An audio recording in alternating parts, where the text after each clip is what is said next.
Good morning, everyone. I've got 11:01, so we'll kick things off. I do want to note that we are recording this session for the benefit of the folks who aren't able to join us today, to have this as a resource to look back on. Good morning. My name's Steve Rochette. I'm with the Army Corps of Engineers Philadelphia District. I do have some colleagues I want to introduce briefly. Monica Chaston is a project manager from our operations division. Eric Hefner is a design engineer, and Bill Nash is our project engineer who should be joining us shortly. And we do have some colleagues that I do want to acknowledge from DENREC as well on the line who will be listening in to today's meeting. Today we're going to go through a brief presentation, then we're going to open things up for questions and answers. During the presentation, feel free to use the chat feature for questions, and we may be able to address some of those questions in real time as Monica and Bill go through the presentation. But after the presentation wraps up, we'll kind of read those aloud and then give some time for verbal questions and comments as well. And we do plan to wrap up by 11 o'clock. I just want to start things off. I want to point out that there's a significant amount of activity that happens from the time when we award a contract to the start of physical construction. And that's especially true for complicated marine construction projects like what we're talking about today. So we're in the middle of that effort now, so we might not have the answers to every question. We're working through those types of site-specific issues. But we do intend to have another meeting, an in-person meeting in the future to dive more into those types of issues. But we know how important this inlet is to a whole lot of people. And so we really wanted to have a meeting today to kind of start the dialogue and share an update on where we're at. Before I turn things over to Monica, I do want to drop a couple of quick resources into the chat. So check that in a second. The first will be a link to the project webpage. That's something that we hope to update very frequently once physical construction begins. And for those who are very interested, I will put in the sam.gov link, which has some of the drawings for those who are very interested in that type of material. So I will put those in the chat in just a moment. But with that, I'm going to turn things over to my colleague, Monica. Monica, take it away. Hi, good morning, everyone. I'm Monica Chaston. As Steve said, I'm the project manager in our operations division for the Indian River Inlet and Bay Federal Navigation Project. I'm also a coastal engineer by training, and I've been with the Corps now for almost 40 years. And I'd say about 35 of those years I've been touching base with Indian River, working on it in various aspects through all of those years. As Steve said, we know it's a very important project for all of you, and we just wanted to today give you a background on the project. Let's see if I can get this moving.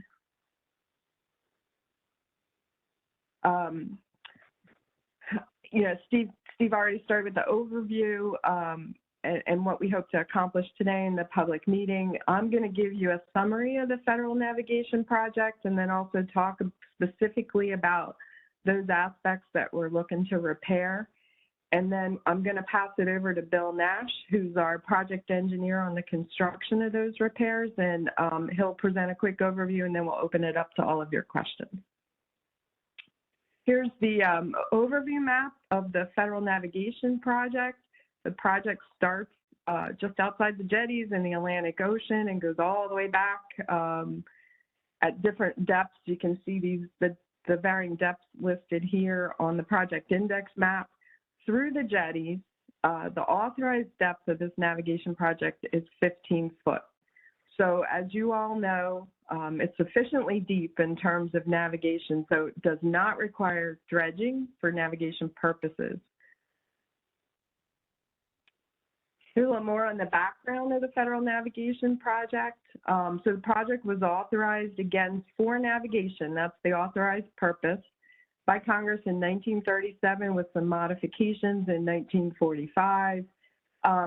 Project aspects include the navigation channel, but also stabilization by the two parallel jetties, and then through the years, the bulkheads extended back westward through the project. And again, the authorized depth through the inlet is 15-foot mean lower low water. So what are the issues? Many of you know the pictures on the lower left side are a failed portion of bulkhead on the interior to the bridge on the north side. And that's been a big issue in terms of fishing with the public And as you all know, we had to close it off for safety aspects. So we understand it's been out there for a while, and it took a while, like Steve said, in these types of projects to actually get funding in place to do the repairs. Additionally, the Indian River jetties are in poor condition. The north one especially, with over 350-foot loss of the seaward end of that north jetty progressively through time.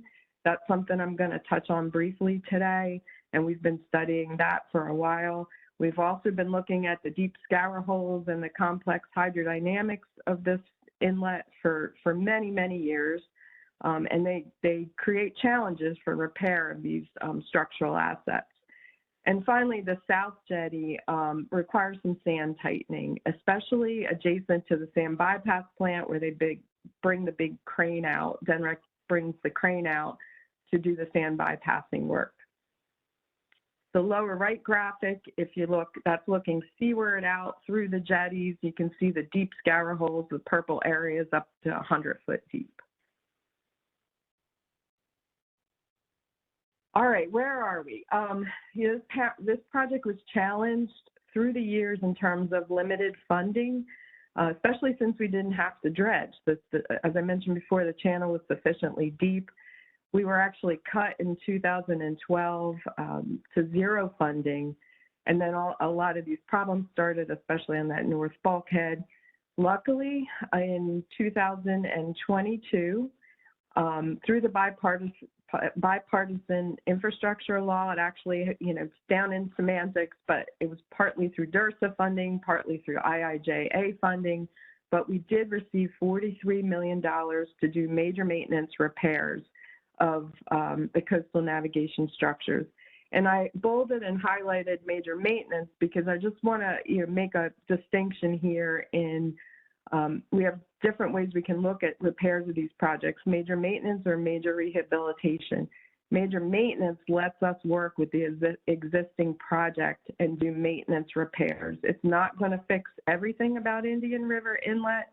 We're allowed to repair the structures that we have in place under certain guidelines, and that's where we are with this funding. So those repairs will touch on North Jetty repairs, again, in the maintenance realm, South Jetty sand tightening, and fixing the failed bulkhead on the interior north shoreline. Again, in the maintenance realm, building some resilience into these repairs. We also received $150,000 to develop a sediment budget for the entire inlet system. And I highlight inlet system there because, as many of you know, there's other aspects to this project. There's beach fills, federal beach fills in the Delaware region. There's the sand bypass plant. So there's a lot of important assets to this entire system for Indian River.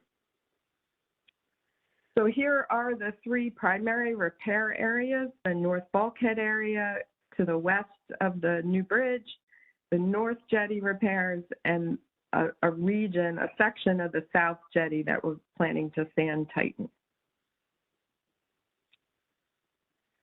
For the north jetty repair, I'm just going to touch on this right now. I know many of you are interested in the north jetty repair.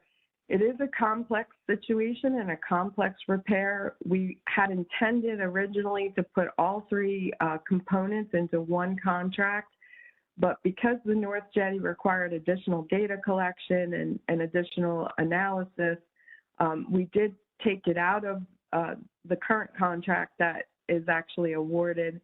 And this current contract is only going to focus on north bulkhead repairs and the South Jetty sand tightening, while we continue further evaluation on the North Jetty.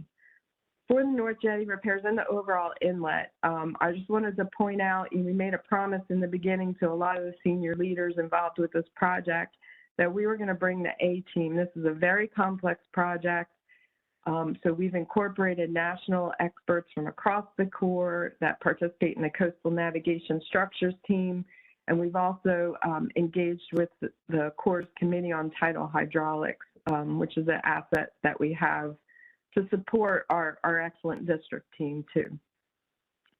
Ongoing for the North Jetty are coastal modeling system and GenCade modeling. That's being done by the Corps' R&D lab, the Engineering Research and Development Center, and also data collection efforts. We did some more extensive data collection on the hydrodynamics in the summer of 2023 that helped support some of the modeling. And again, if we had waited for that, we would have postponed repairing the north bulkhead and south jetty. So we decided to just keep going on that data collection and go out with the other contracts. We are doing periodic inlet bathymetry and topo surveys, including a comprehensive scope that we're putting out right now by contract to get LiDAR surveys of the beaches up and down to either side of Indian River Inlet and back past the flood shoal. And the geotechnical investigation, I wanted to point out, we are bringing up our rig from our Savannah district, so many of you may see it out there. The earliest it's expected to be in the area is February 26th. The latest is, sorry, I'll put my code in here. The latest would be March 11th. So late February, early March timeframe, you will see a drill rig out here. We're collecting additional geotechnical samples around the North Jetty and possibly on the interior of the north side also. There's interesting sediment dynamics that go on within this inlet too. So this is just a way to get us additional information and help us make some decisions. I think I am at this point passing it over to Bill Nash, our project engineer. And as Steve mentioned, if you have any questions, go ahead and start putting them in the chat and we'll address them after Bill's done. Thanks, Monica. I'm Bill Nash. I'm the project engineer for this project. This slide shows the milestone schedule. As it says, some of these dates are subject to change. The contract was awarded on September 22nd, 2023 to Agate Construction. The notice to proceed occurred on October 12th, 2023. And on a scope of a project, the scope of this size, there's a lot of coordination that needs to occur prior to actual work beginning. So that's what we're going through now. We're hoping to start mobilizing to the job site in the beginning of April, with construction to begin on the north bulkhead early May. And then the construction on the south jetty work will occur in the fall. And this contract has a required completion date of April 4th, 2025. So next slide. The attached image is the limits of construction for the north bulkhead work. And most of this area will be fenced in during construction, with the exception of the beach section in the bottom right of that image. That works just to demo the existing watchtower on the beach. So none of that should be fenced in. The north bulkhead work includes installing sheet pile, constructing a post and panel wall, and installing riprap in front of the damaged section of the bulkhead. Then the sidewalks and the railings in this area will be returned to their existing condition. And next slide.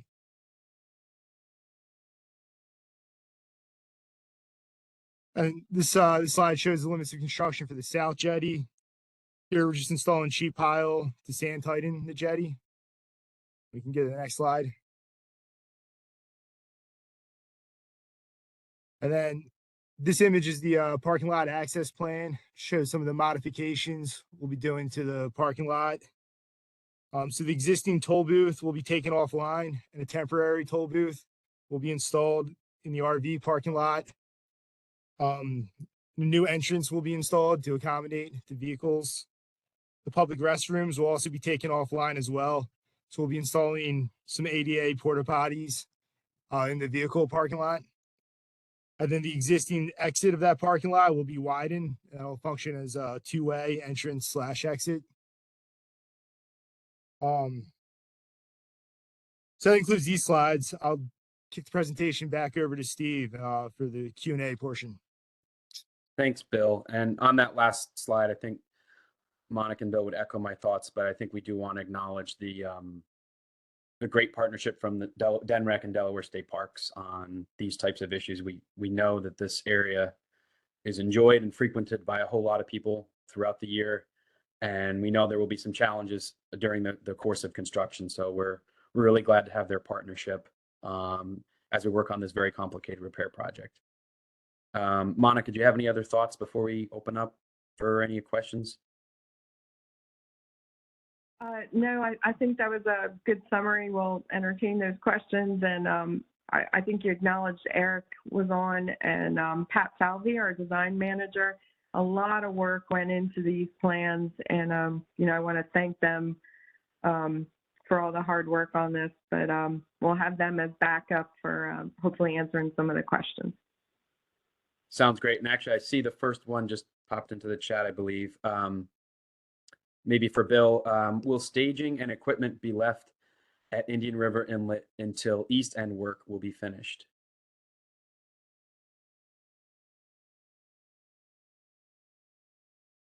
Perhaps that's referencing the North Jetty, the work that's not part of this contract. When she says east end, that might be how I was interpreting that. But and Crystal, you're welcome to unmute and clarify too if you'd like.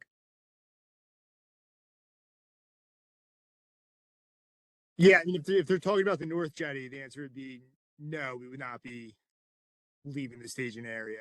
Like, that would be a separate contract. So, this contractor will be fully demoted before that contract starts. Thanks, Bill. We have another question. Oh, sorry, Monica, go ahead. I'll just caveat that and say, as far as we know, I mean, we're trying to minimize the time of this overall construction, and Bill is correct. That is a separate contract. We are actively working it right now, and we're trying to minimize impact to a second summer season. So I think that's slightly subject to change, but we really can't. We don't have a timeline yet on the repairs for the North Jetty. Got it. The next question covers the North Jetty as well. How will the North Jetty repairs affect surfing and access to the beach just north of the jetty?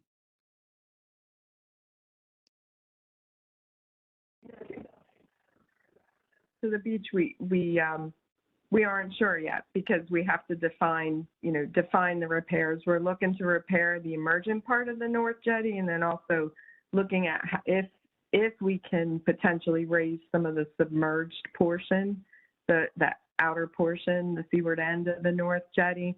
So I think it's too soon to answer some of those questions on what that contract looks like. Thanks. Looks like a boating and navigation question. What water restrictions will be in place transiting the inlet?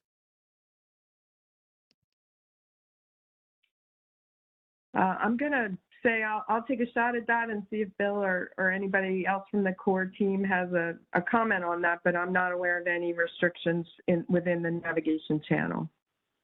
Of course, we'll have notifications out to the Coast Guard that there's work going on in that north bulkhead area, but I'm not aware of any navigation restrictions. Anything to add on that, Bill? No, I'm not aware of any either. Okay. Next question, will beach users be able to access the shower towers? And that might be a question for DenRec. Yeah, the showers, typically called the surfer showers, that is going to be within the work zone along the inlet, so they will not be available for use. Thank you. And we have a question on the beachfront. I think, what is the reason for removing the tower base? Was there a Section 106 National Historic Preservation Act review conducted, since that's a historic structure?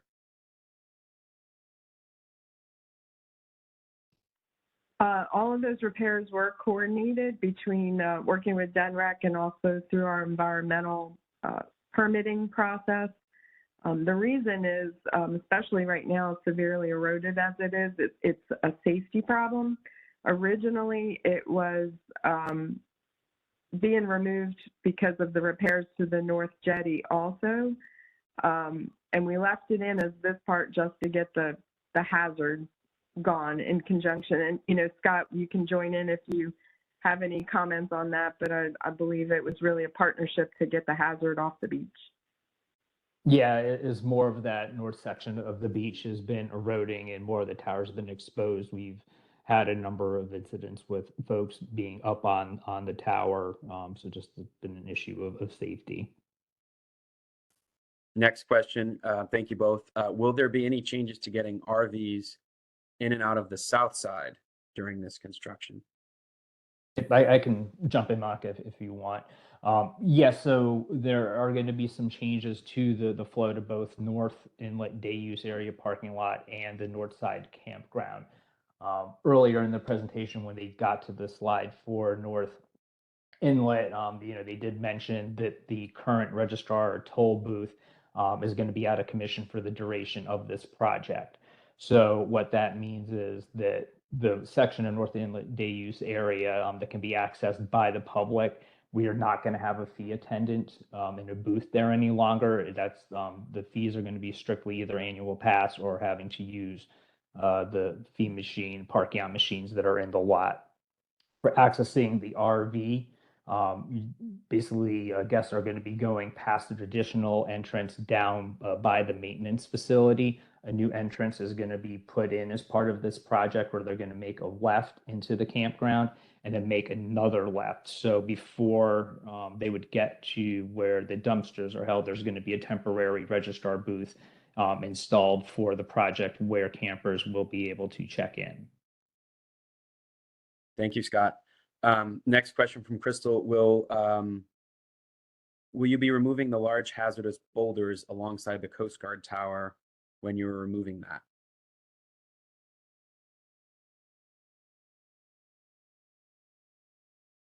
Crystal, could you clarify what you mean, the Coast Guard tower? Yeah, the old block. I've mentioned this to Steve already. There's these massive boulders with rusted rebar, corroded pipes, super hazardous for all the kids that climb over them, that need to be removed, I think, as soon as possible. And since it's right adjacent to the Coast Guard tower, it's literally a stone's throw. So when you do remove that tower, you could easily just remove those 8 boulders.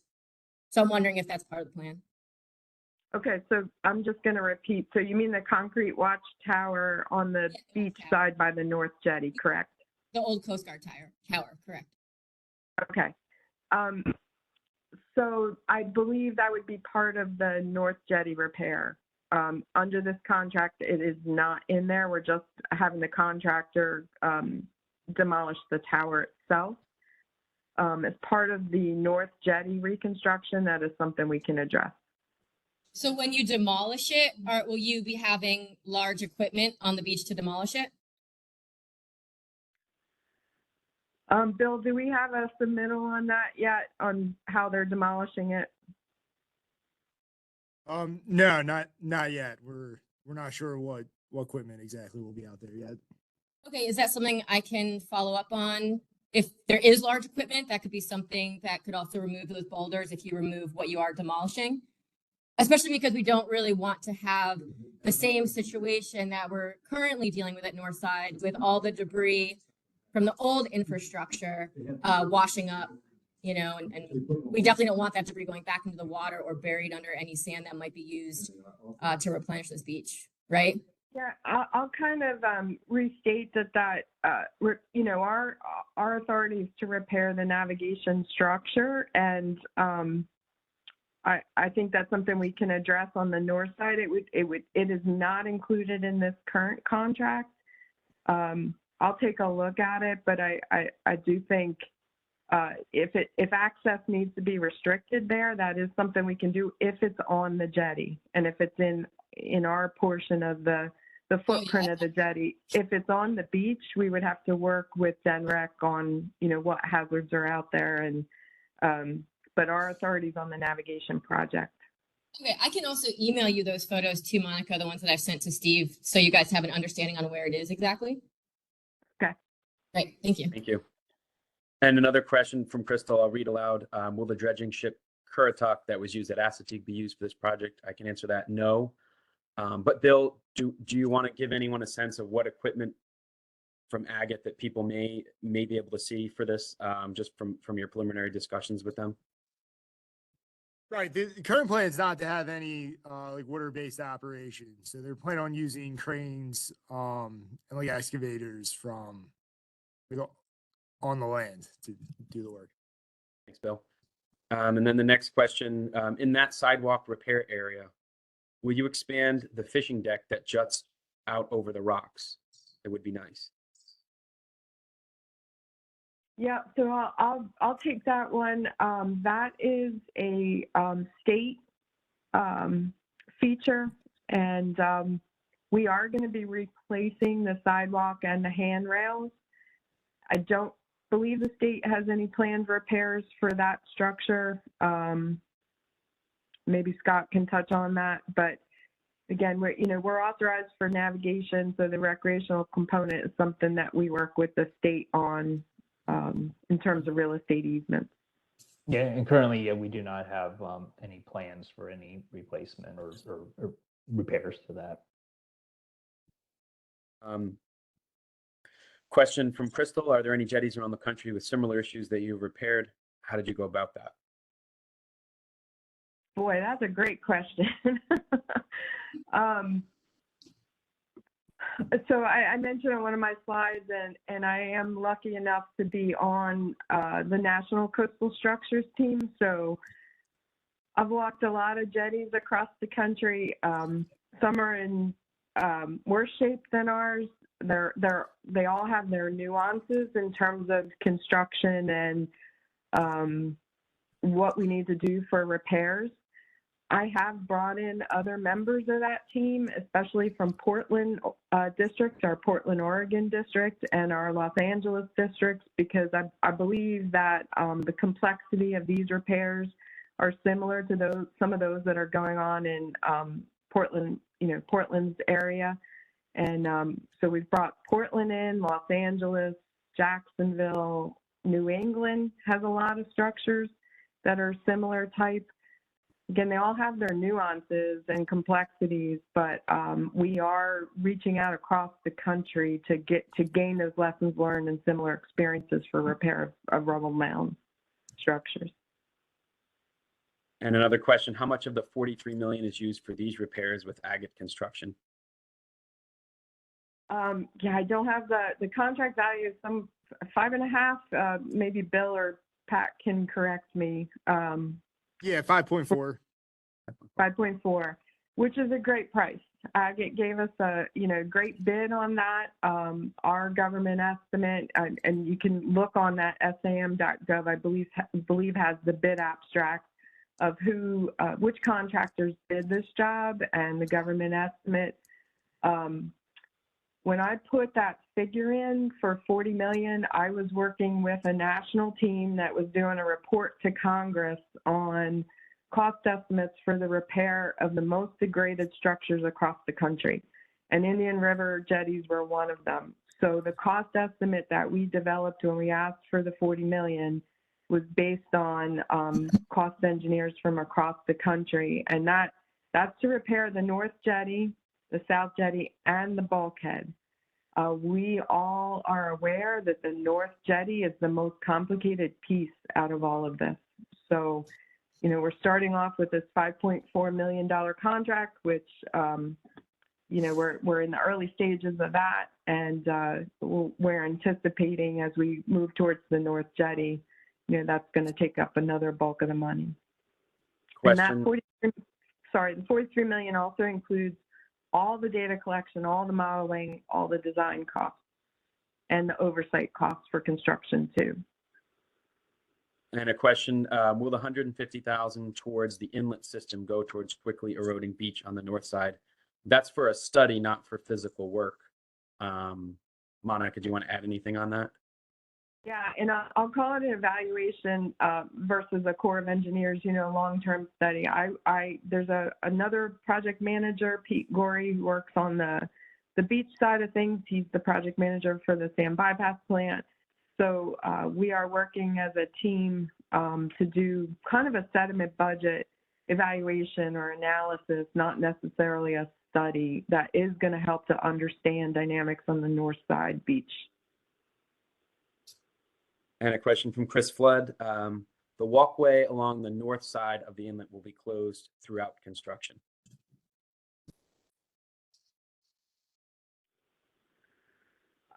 The walkway, so there's portions of it, the plan's up right here.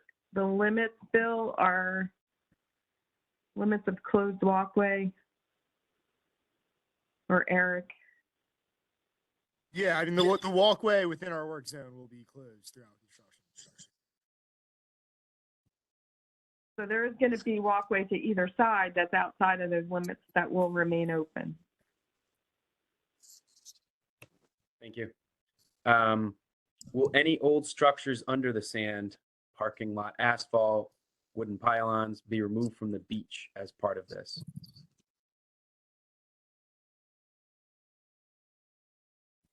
I think the answer is no. From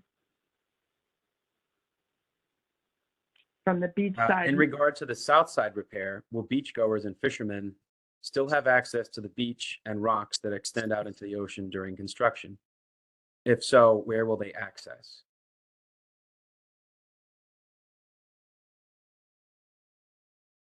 Bill, I'm going to let you comment on this. We do anticipate this is going to be a relatively quick repair compared to the north side. And maybe we are going to be working with Genrec and state parks on accessing. We're going to be closed, but you can get to the jetty rocks if I'm understanding correctly, or outside of our construction zone through other areas. And I'm thinking that it might be access, here potentially. But we're going to be closed where we're constructing.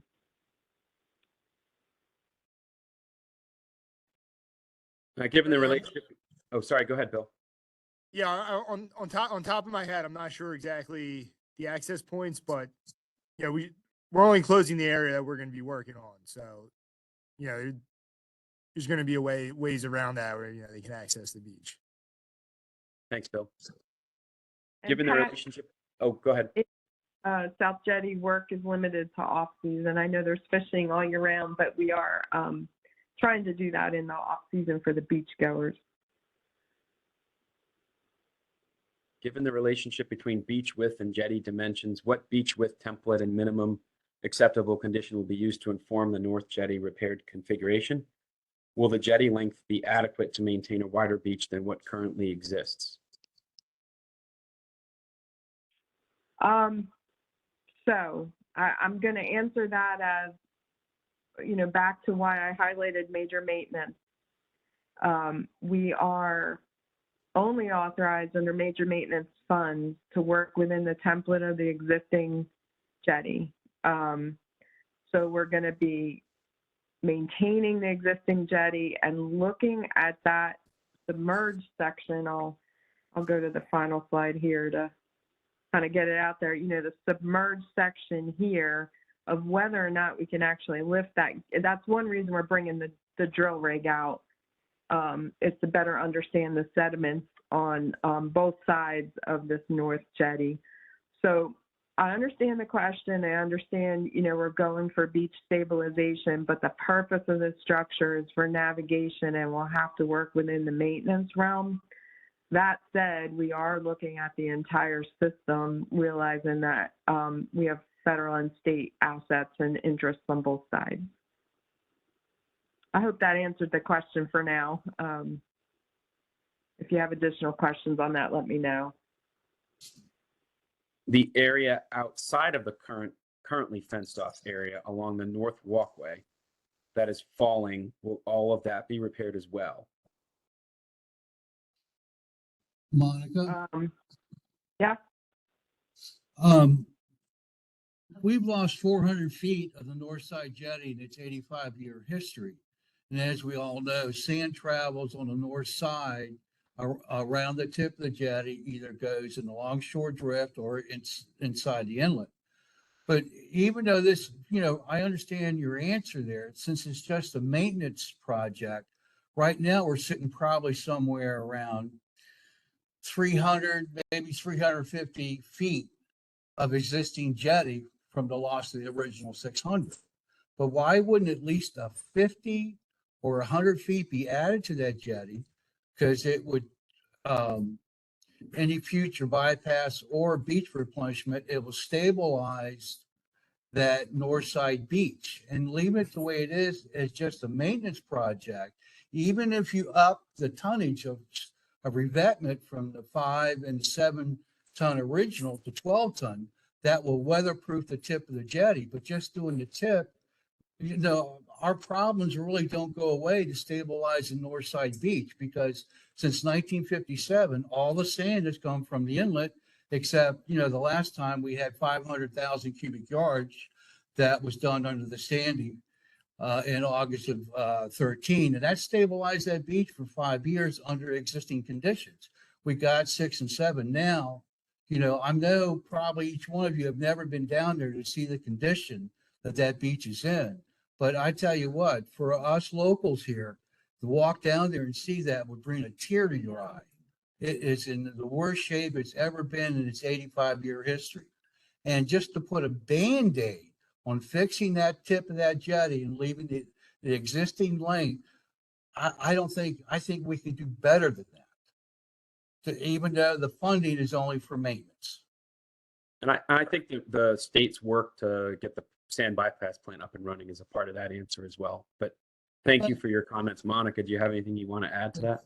But Steve, that 100,000 cubic yards for the bypass only replenishes what is lost because of the longshore drift. Okay, it doesn't actually add to the dune. It does stabilize the beach, what is lost, but we haven't really done any bypass in almost 10 years. So the only thing we have survived on is that August of 13 beach replenishment. And this project's going to go to probably 2025. If you walk down there today and look at that beach and that berm, the template from 13 was probably the biggest template ever been done the north side, with the 15-foot berm and 25-foot protect that bridge. Okay, and plus all the addition, even the concrete structure that you've seen pictures of, sand was at least 5 to 6 feet over top of that. And look at it now, the sand's below the footers. You know, I'm surprised that hasn't been washed away. So I understand this, but I don't think we're doing enough. I know it's all in funding, but this is the first sizable amount of money that we've got to repair this jetty in its 85-year history. Is it enough? I think we'll all agree it's not. More needs to be done. And while we have that chance to see that beach stabilize itself in my lifetime, we would like to see it in Delaware. I appreciate all of that. And, you know, I have been down there for many years and, you know, recently quite a bit seeing that progression of north end erosion. So I appreciate everything you're saying. I've never seen it this bad. And I know there's a problem. From the authority of the navigation project, and again, I'm looking at this as a system. I'm a coastal engineer, and I'm looking at the entire system. Bringing the Committee on Tidal Hydraulics in and the modeling is going to help us address some of your longer-term concerns and questions. So under the navigation authority, I'm able to bring some better understanding to this. But the first thing we got to do to stop the bleeding is the asymmetry of these two jetties, you know, causing some of that flow around the north side. Since that the seaward end of that north side failed, you know, that's causing additional problems. So under the authority of the navigation project, I can look at some of these overall system things, but the funds I have can only be used to repair that existing jetty. If you want to start looking at jetty modifications and adjacent shoreline projects, that is a study. That is a true study through the Corps of Engineers. If you start changing the jetty, it's under a major rehabilitation authority, and you have to come up with a benefit cost ratio for the NAV project. And, you know, the chances of that getting funded are slim. So under what I have, I'm going to try to do everything we can for modeling and repairs that help the situation. but we understand it's a system problem. Yeah, but the Army Corps contracted a report in 93 with Tedra Engineering. We know they're world renowned, okay? And I've studied that report at great length. And just on the north side jetty, you know, with the sand migration along the north side, and that they recommended using sand mats that are used in Europe and the Baltic states, that after setting for 24 hours, they collect sand, which might resolve some of those sand issues traveling along the jetty, okay? But the scour was there at that time and at 90 feet. It's probably over 100 now. There were recommendations to armor the bottom of those scour holes to prevent the scour becoming worse. That scour on the inside tip of that north jetty, at that time, the last report I had was 2008, was at 90 feet. That's problematic for you guys. I understand that, okay? But, you know, if we do nothing, it's going to get deeper. I mean, there was a fear, and that's the reason why the old Colon Bridge was replaced, because the footers were being eroded, okay? And part of that Tedra engineering report, this goes back to 1994, and they gave a lifespan of that jetty under normal conditions till 2020. Well, we're in 24, so we got lucky. But they said somewhere between 2040, 2050, that jetty will be gone, okay? Because the original revetments were 5 to 7 ton, okay? But we've been kicking the can down the road since 1994. And sometime that there's got to be a wall for that can to hit, that we got to say, hey, we need a little bit more money to do this right the first time rather than just basic maintenance. What I'm hearing from you, that this is a maintenance project within your limitations, that our wish list to make that jetty better, to make the beach better, to hold sand, the bypass will be working again. We got other issues with the bypass, with the crane, the electric motors and everything else that have been run, and we've been waiting 2 years for that. I know that's cost sharing between Army Corps and DNREC, but the whole thing is failing us. I know there's, you know, congressional delegation and try to go back and get more funding for this, but somehow this has got to stop. We need to do what is right now, since this is the first time we've got this $44 million, and not just to put a Band-Aid on it, even with 12-ton stone. Yeah, we are going to make a significant difference, and I'm just going to pass it off to Steve, because I think some of the questions are longer term issues, but we are going to make a significant difference and improve the understanding, and have been for the last, you know, since 93. The Committee on Tidal Hydraulics did a report in the 90s, and we haven't back involved, you know, all these years later. So, you know, Steve, I'll turn that one back over to you for the longer term summary. Yep. And we've got some other questions I do want to get to. The next one, asking, maybe go back to that slide that shows the work area. It's talking about the area outside of the current fenced off area along the north walkway that is falling in will all be repaired as well. Maybe one more. All right, ask the question again, I'm sorry.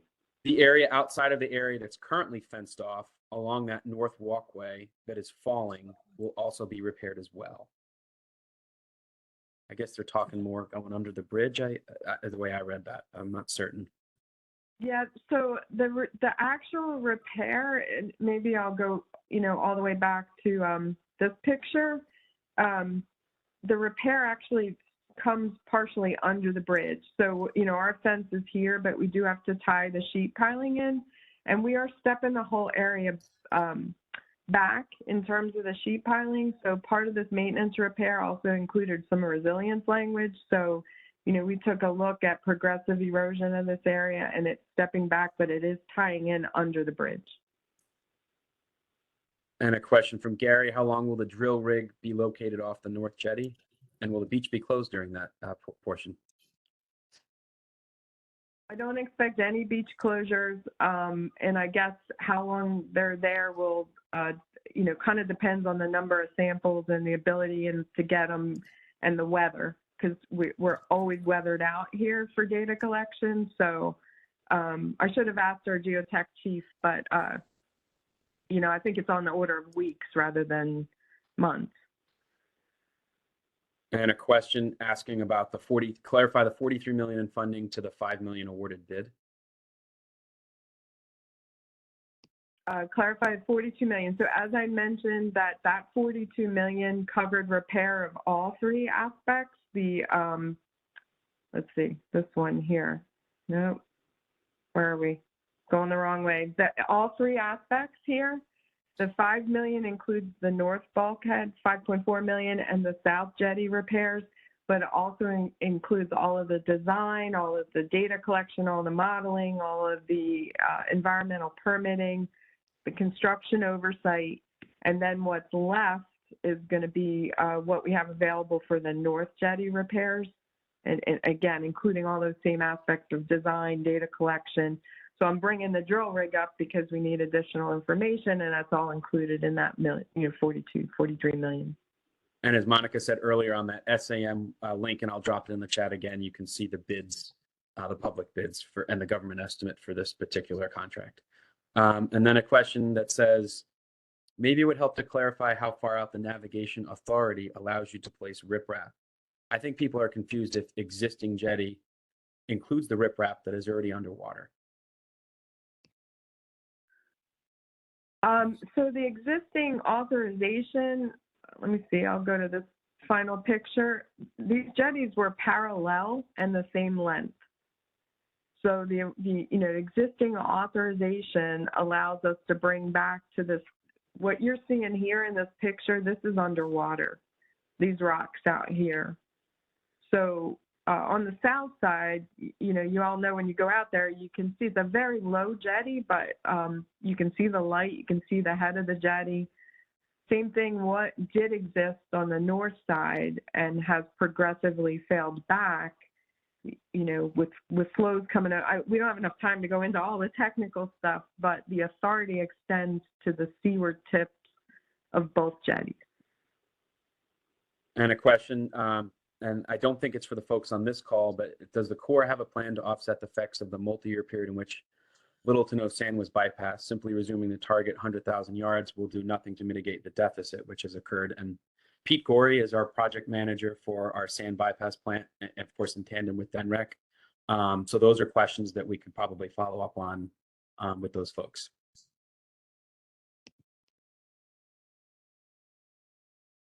And that's the end of the ones on the chat now. We'll wait a few minutes to see if anyone else drops any in, and then we can open it up for any final verbal comments or questions as well. Just looking here. Steve, I got one last question. I've seen jetties being rehabbed. Now, will one or two barges be needed to repair the north side and the south side of the north side jetty? Or there be one or two barges with an excavator on it? I mean, you guys have done enough jetties, you would know how it's done. Is your question about the south side sand tightening or just the north jetty? When you get to the point where you're going to do some repairs on the north side jetty, and obviously, the jetty tip's got to be repaired. But will a barge be used to do that? With an excavator on top? Yeah, that's a good question too. I mean, that's something we've thought a lot about through all of these repairs, but it does go to contractor means and methods, which is something we don't necessarily dictate. So when we come out with the solicitation for repair of the north jetty, we're going to tell the contractor what has to be repaired and any restrictions that we see, stability of putting equipment. A lot of times what you'll see is equipment walking out on a jetty to repair it, but we have to do an analysis of whether or not the existing jetty is safe for that, those kind of things. So we will tell the contractors what they have to repair, any restrictions to doing those repairs, and then leave some of this up to the contractors of whether it's land-based, water-based, how they're going to accomplish it, and that gets included in their bid. What's your opinion on the north side jetty? Would it take a combination of both water and land-based excavator to place those stone revetments? I would suspect so. I would suspect so, but it depends on, how much of that we're able to raise. Also, that's a significant cost because of the conditions that you all know are always out here in this inlet and the safety of waterborne repairs. So it can, you can be weathered out the majority of the time at this inlet, I would assume. And a question on that topic, just on a time frame for when the North Jetty would be repaired on the ocean end. And we're working on it now. We need this additional data collection. We need the additional borings to be able to make some decisions moving forward. We've got momentum. We've got our foot on the pedal to keep going on a design that's hopefully, going to be finished up this year by next fall, and then we have to bid it. So there's a lot of factors in play, but the first thing we need is that additional data collection. And then we could probably start, maybe by the public meeting, communicating a better time frame for that, the in-person meeting. And question, does not extending the jetty to its original length compromise the bridge since the erosion is so great in approaching the bridge now?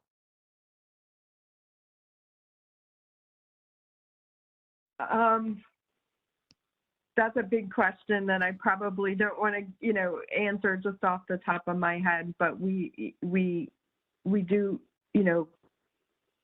we want to make the emergent part of the jetty more robust, and we are evaluating how far out we can raise the submerged portion. It's very, very tricky and very, very costly. Tying that into the modeling on the shoreline is not necessarily part of this, but we do understand the critical need to repairing that jetty to that north beach and the roadway. Yep, and I think we got time for one more, and this is a good one actually to kind of pivot to. Chris Flood's asking, when will the in-person meeting be? And Chris, Monica can weigh on that, but I think we're still, as we work through sort of those pre-construction steps with our contractor, Agate Construction, things kind of will crystallize a little bit when we have a little more information. That we're kind of maybe looking at perhaps March or April, but it could change, and we'll keep folks up to date and certainly send out a news release about that because we know it's important. I would just. Jesse has his hand up. Oh, yes, Jesse Hayden. Hey, thanks, guys. I just noticed a couple of questions that came through the chat that maybe DENREC should answer. Anthony asked about the existing asphalt debris that's on the beach, and while the Corps answered that that's not part of their project, I just wanted to let folks know that DENREC has been working on it, both from the Shoreline and Waterway Management section and the Division of Parks and Recreation. We're working with DelDOT to try to get that all removed as quickly as possible. And also wanted to underscore that we are working with Pete Gorey, as Steve mentioned, to figure out a best plan for managing that north side beach in light of the fact that the bypass has been offline for a couple of years. That's all. Thanks, Jesse. Scott, did you want to add anything else as part of wrap up from State Parks? I don't believe I missed any other questions. Just really relating to parks at this point. Thank you. Monica, do you want to wrap up, and then we can just close out? Yeah, first I want to thank, State of Delaware, DENREC, and State Parks on all their assistance with this. It's been a true partnership. We are all in it to try and minimize impacts of these repairs. Everything has a long timeline, and it's been back and forth in terms of when we would actually get to construction. And even now, things are subject to change. So I just want to thank everyone for, from the state agencies, for their partnership in this, and our own design team too. I mean, it's required a lot of flexibility. Steve that's the only other thing I was going to add. Steve put in the link. If you do want to look at the contract documents in more detail, it's on the sam.gov link. Yep, And, and the yeah. plan is to put, thanks, Monica, and the plan would be this recording that we have here today, we'll like post that to this, the project webpage. So if you know anybody who may have missed this, that'll be up in a day or two. And look forward to a future discussion, and thanks everyone for participating. And I will leave the chat open, but I will stop recording. Thank you.